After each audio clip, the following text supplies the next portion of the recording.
Imana nishimwe, ndakuramukije wo kundwa n'Imana. Imana ikugire neza, kubana natwe n'umugisha kugira n'umugisha Imana iduhaye kandi kongera kubana nawe. Yesu akugire neza, haleluya. Hanyuma uyu munsi turi ku cyumweru, itariki 18 z'ukwezi kwa gatanu 2025. Yesu akugire neza. Hanyuma turi ku munsi wacu wa commanding your day, umunsi wa 59.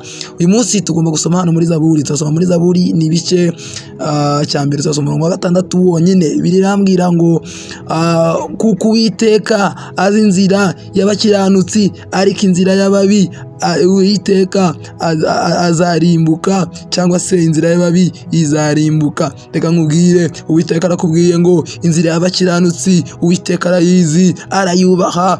Uwiteka ayishyiramo ibyiza, byuzuyemo ibyishimo. Reka nkubwire, muri kino gitondo ujya gusenga, arakubwiye ngo inzira zawe nk'umukiranutsi arazizi, arazizirikana, arazireba. Hanyuma arakubwiye ngo inzira z'ababi, inzira z'abiyobagiza, inzira z'abagenda ibidakwiriye, aravuze ngo izo ngizo aravuze ngo azazirimbura. Reka nkubwire, Uwiteka araguhagurukije. Haguruka ushime umunsi wawe, inzira uri bucemo uyu munsi wo ku cyumweru araziyoboye, azishyize imbere y'ubuzima bwawe mu izina rya Yesu, amen.